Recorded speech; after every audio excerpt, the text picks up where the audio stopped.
Hi everybody and welcome back to my channel. It's Russell with Ink and Paper Blog. How are you doing? Happy Saturday. I hope you guys are having a fantastic weekend. It's been a bit of a whirlwind here as we get ready to head on the road tomorrow. So today has been frantic in trying to get everything done. But I think we're like 80% ready, so we still have the night to go to get ourselves ready to leave very early tomorrow morning. But today I am here to do a read and reviewed video, so 3 more books that I have read in 2019, and I have some varying opinions actually. So there you go. So without further ado, let's get started. The first book that I'm going to talk about is Bottled Goods by Sophie van Llewyn.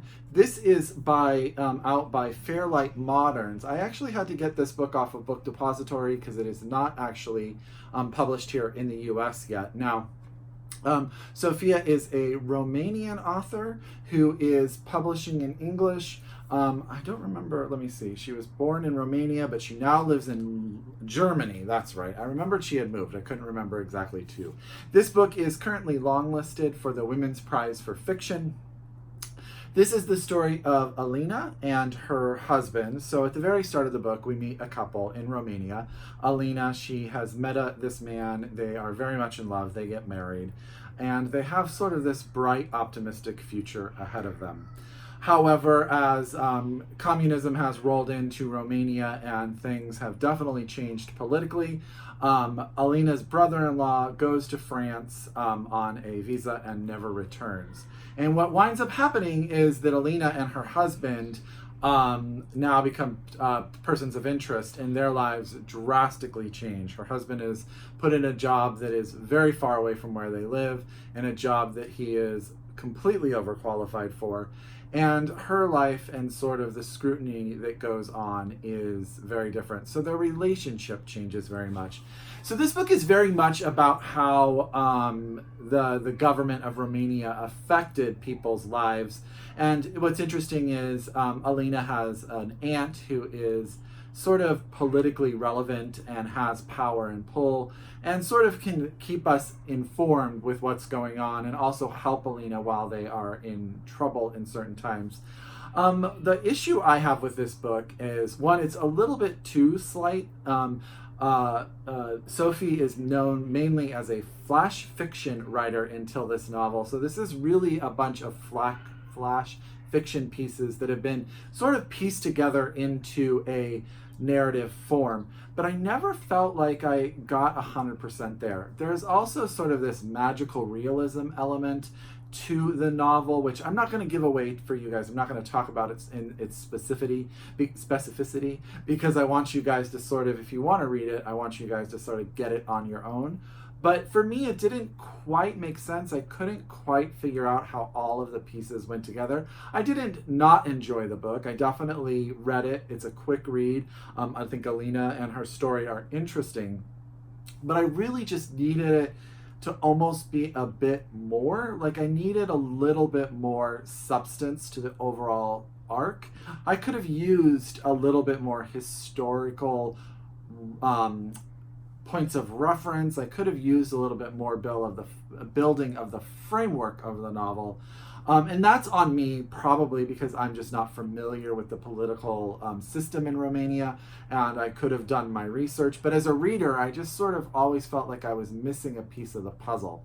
And then when the magical realism piece came in, I was like, I'm not sure I understand why the author is doing what they're doing with that piece. So it could very well be that this book was just not meant for me as a reader, but for some reason it's just like all the pieces didn't quite fit together. So that is Bottled Goods by Sophie van Llewyn, and again, this is out by Fairlight Moderns. It's not out in the US, so if you are interested in flash fiction and want to give this a go, you do have to get it through Book Depository. The next book on my list is actually, I have 2 copies of it because I love both of these editions, and that is Passing by Nella Larsen. Now, this is the current book club book for my book club that meets every quarter. We are meeting in the beginning of May to discuss this in tandem with If Beale Street Could Talk by Joseph Baldwin. Now, Passing is the story of 2 friends. We have Renee and Claire. They knew each other as youth, and at the start of the book, Renee has received a letter from Claire letting her know that she is going to be in her neighborhood of New York and she wants to get together. The first part of the book is sort of a flashback to a day and a time while they were both in New York City, and they ran into each other at a establishment which was really for whites only, but they are both able to pass. They are able to pass as white women, so they are able to be there. And then as they, Claire recognizes Renee, and then sort of they reminisce their past. The first part of the book is really them talking about getting you caught up on what their relationship was, where they are.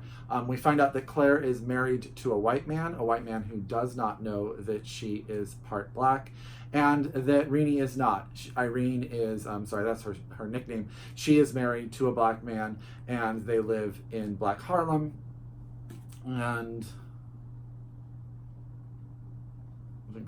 I think it's Black Harlem. I'm sorry, it took me a minute there. There, you got a whole pause as my whole brain sort of fried. The second part of the novel is Claire showing up where Irene lives, and in their current time, as Irene is about to put on a huge fundraiser, and sort of what happens as Claire becomes integrated into Irene's life.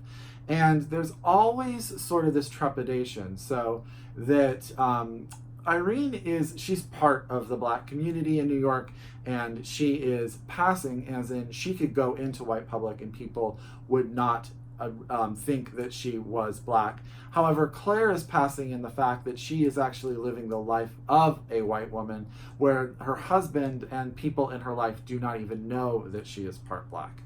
And so there's sort of that overall sort of sense of tension that Claire's story and Claire's identity can be revealed at any moment. And if that were to happen, how would that change Claire's life? Now, Claire is a very unique individual. She's definitely a lot of energy. She sort of sucks everything, all of the energy up in the room, becomes the center of attention.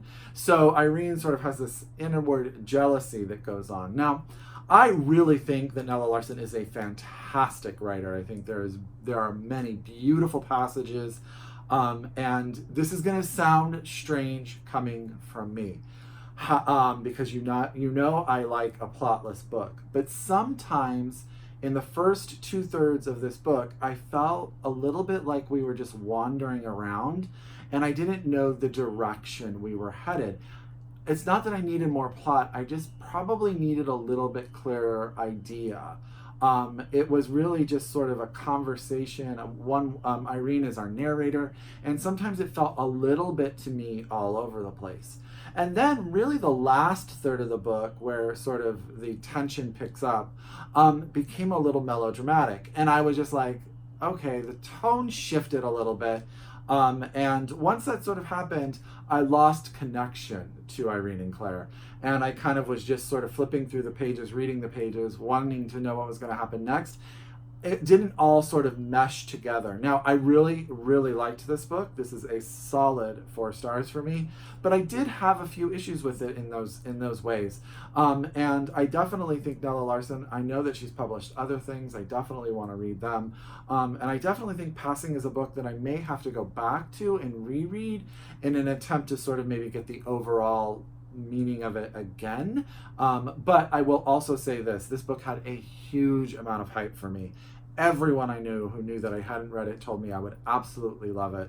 And then if you add on to that, my book club is reading it, and I was the one who recommended we read it, so it had so much pressure on it that may have sort of influenced the overall reading experience.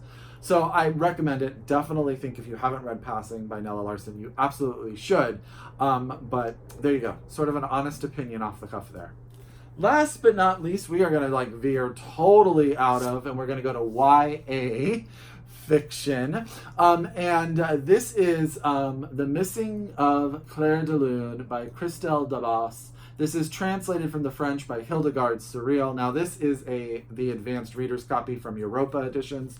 big thank you to Europa Editions. This is not what the book is going to look like. The actual cover is yellow and brilliant, but this is just the advanced reader's copy. Now, this is the second book in the Mirror Visitor Quartet. In book 1, which I read at the end of last year, and you guys know I absolutely raved about, the story of Ophelia. This is about a world that has sort of been shattered into these different arcs, which are these floating cities, really, and that are ruled by single sort of deities. Ophelia lives on one arc where everybody sort of, on the arcs, everyone sort of goes down and is a descendant of their being that runs their arc. Now, on her planet, she is, planet's the wrong word, her arc. But sometimes in your head, it may be easier to think of them as separate planets. But on her arc, she has the ability to touch objects and read their histories, and also she can travel through mirrors. In book 1, she is promised in marriage to Thorn. He is actually from a very different type of arc than she is. It's cold, and illusion is a big part of it. And she winds up going there, Ophelia, and becoming very intertwined in the political intrigue. Book 1 is absolutely fascinating. This world is built, and a lot of stuff goes on. I can't tell you a whole lot about book 2 without ruining book 1, but I will say Ophelia's story continues. There is sort of, how is her fiance's family going to sort of situate itself in the world that they live in, and it's all about sort of how is she being used as a pawn, how are other people trying to use her as a pawn, how is she trying to be independent.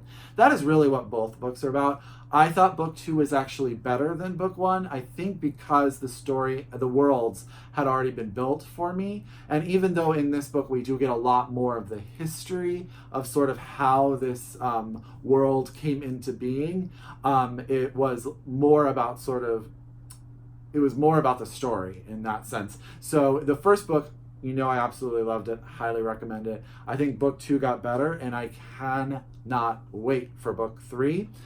So this is The Missing of Clairdelune. This is volume 2 of the Mirror Visitor Quartet by Christelle Dabos. This is out by Europa, and it comes out next month, May. The second book in this series does. So definitely, if you guys haven't picked it up, if you have a YA reader, now YA reader more along the lines, I think, of like a Philip Pullman YA reader, a little more sophistication, a little more sort of, there's a bit of edginess and a little more adult context in these books, and they are a little bit more, they don't have sort of the light-hearted feeling of, say, Harry Potter. So they definitely are someone that you're going to need that can handle a little bit more sophisticated of a narrative and of a plot line. But I am 100% on board. So that is, again, The Missing of Clairdelune by Christelle Dabos. This is translated from the French by Hildegard Sorel. Thank you, Europa. So enjoyed this. So that is 3 more books that I have read in the month of, no, not in the month, in the year of 2019. I hope you guys are still enjoying this series, and I hope that some of these books wind up on your TBR. As always, until next time, I wish you happy reading. If you're a return subscriber, thank you so much. If you are new to my channel, I hope you like this video and you come back for more. Again, until next time, I wish you happy reading, and I'll talk to you soon. Bye!